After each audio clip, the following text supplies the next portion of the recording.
Sorry about all the trolls, Gianni. Sorry about all the trolls. But you get to jump in there, and now it's your hot topic.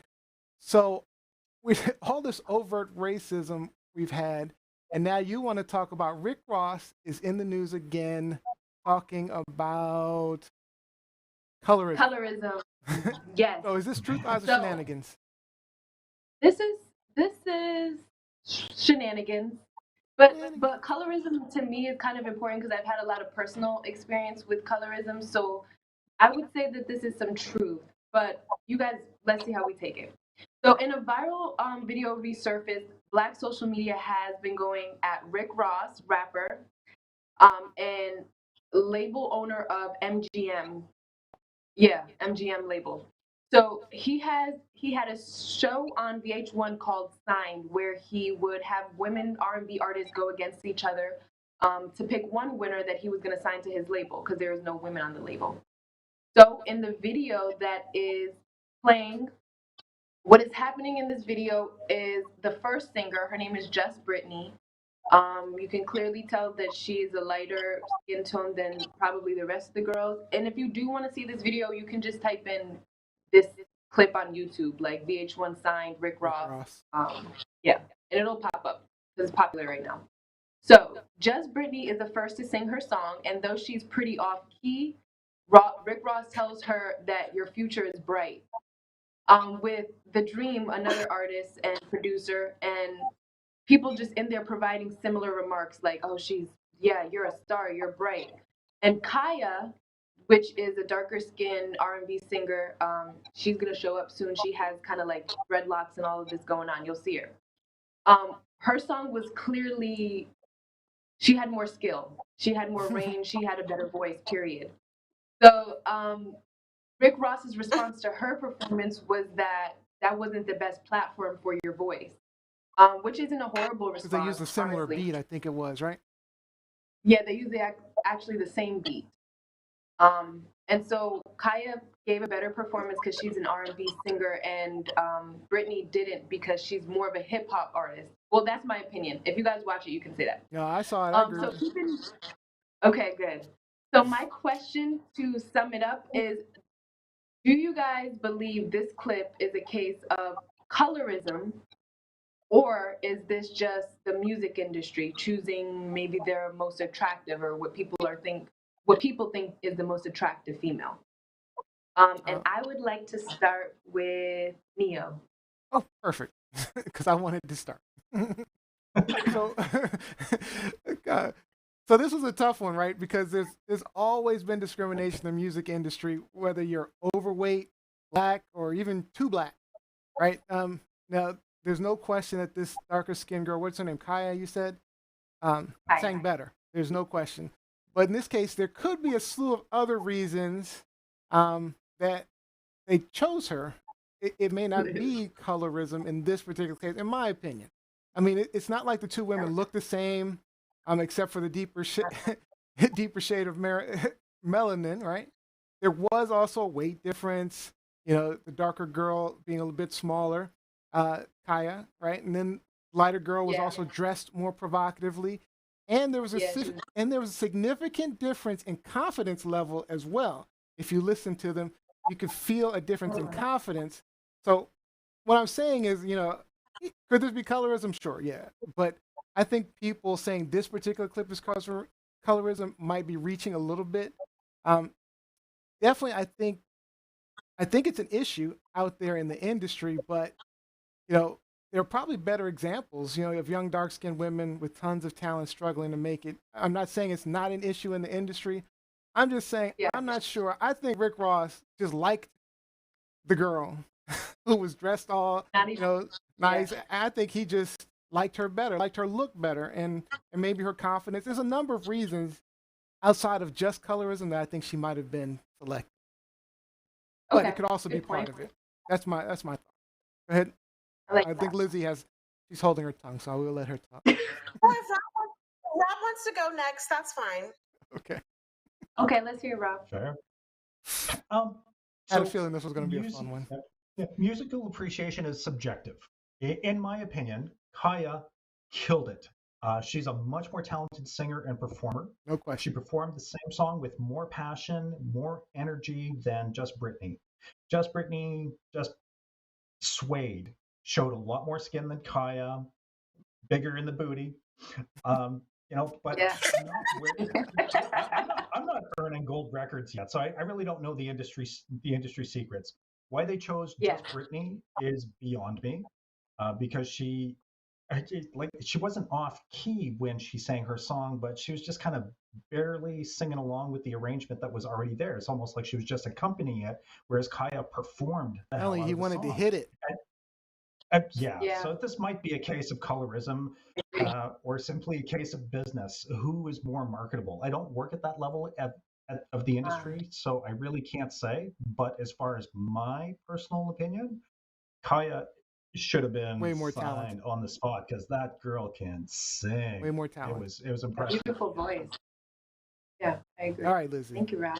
Get it in. So Gianni, can you repeat very quickly what Rick Ross's response was to each young lady? Like, what did he say after Brittany finished singing? After Brittany finished singing, he said, "Your future is bright." And Okay. after Kaiya And finished singing, yeah. Kaya did not get to finish singing. They cut didn't. her off Yeah. during her performance. Yes. This isn't for you. Yep. What? True. Yeah. This is And not so- the best and platform so- for your voice. for your voice, Right. voice. So, what platform would that be? The TNA That's what platform, I'm or the platform that you are the head of a record company, of a record label, and it is your duty to recognize vocal talent. And if you need additional aesthetic help with how you look, with how you present yourself, Yeah. we have people Yeah. on staff to help with that. Like, I'm here to listen to your voice and figure out if you can blow and if you can make a record. Not if you got a big booty, not if you're light skinned, not if you can shake your ass. Like, so let's be real about this. This was absolutely an example of colorism.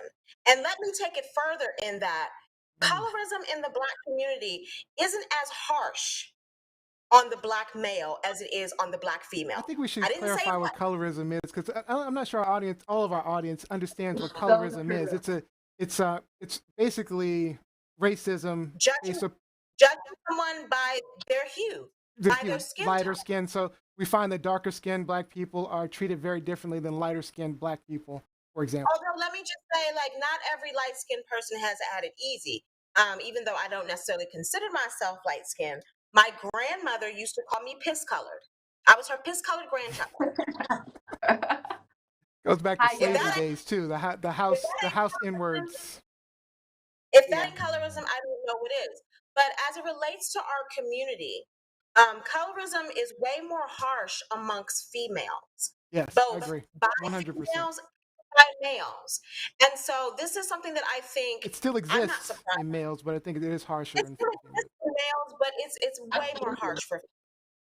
And to the point where I talked about this in my lessons today with my students as it related to Kamala Harris and how people are questioning whether or not she's even Black based on her color and her parents being immigrants. And that's a completely different topic and conversation. However, I think in this particular example that Gianni gave with the clip, with the article, with the way, Rick Ross was sitting there with his dark-skinned self, I might add. True. A lot of times, dark-skinned men who are passing judgment and being colorist about Black females, he wasn't judging. He wasn't listening to who was singing the best. Like you said, you did have a point. He was trying to, get in there. He was trying to get his penis wet. That's what I think. But I think it's just more attracted to her. But he was also looking at and judging the light-skinned girl on her voice and telling the darker-skinned girl, this isn't the platform for your voice. What? Yeah. Mofo, do you not remember Lauryn Hill? Mm-hmm. 5-time Grammy winner Lauryn Hill? Come on.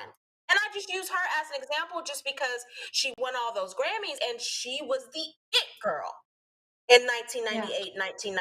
sunshine.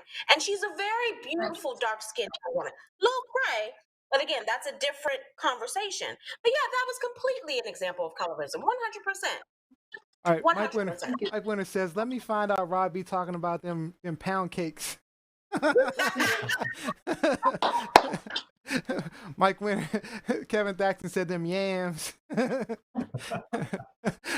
Rupka says a case of who can I get in bed? That's what she thinks. George Fournier says sex sells though. Sex sells, and Jose agreed. Sadly, that's true. Sex sells, but it's not like, you know, we don't have a situation where young ladies walk into the room, into the audition fully clothed, and they show up for the record launch with nothing on. Oh, we didn't give you a chance to say your thoughts, Johnny. I'm sorry. All in all, I do agree that it is a colorist.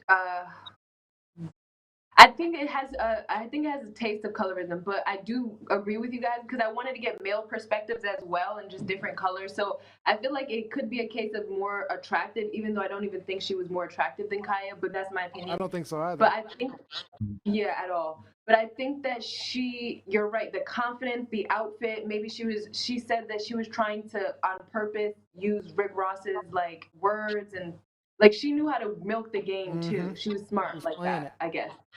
Yeah, so I think it was a combination of that. And when you're dealing with these, especially these hip hop men, sex sells more to them. Colorist, you look at their videos. Rarely do you see a dark-skinned sister in their videos. Rarely. Unless she's in a bikini. Or unless she is more male identified and she has a gun in her hand. She's one of them. Yeah. Very rarely do you see something that they envision as sexy, if you will. But did you pay attention or happen to look at, is her name Brittany, the lighter skinned young lady? Her name is Brittany. Mm-hmm. Did you pay attention to her comments? She agreed that, you know, it was colorism and that it is a huge problem for the music industry. As women, we know it when we see it. Just like when I posted about this particular topic for Gianni, I posted a quote from the old school rap group. I hope Gianni might not know this rap group. Like I might be so bit on this, but the old school rap group UTFO. That was my first cassette tape. My first album I ever bought. UTFO. Yep. They had a song back in the day. Your Cole Wanna Be With Me. And one of the controversial verses in Your Cold Wanna Be was, "Got to be a red bone, a beautiful work of art." Mm-hmm. Yeah, that's the only time it's been in the industry for years. I'm just saying, I'm not sure this clip alone is strictly colorism. I think there's other factors in addition to colorism, but I just think. And again, I'm someone who is on the lighter side. I don't think it's an obvious case of colorism. All right, we gotta move on. That was a good hot topic. It was a great hot topic. Let's get into our game because we are way over time. Let's do it quick.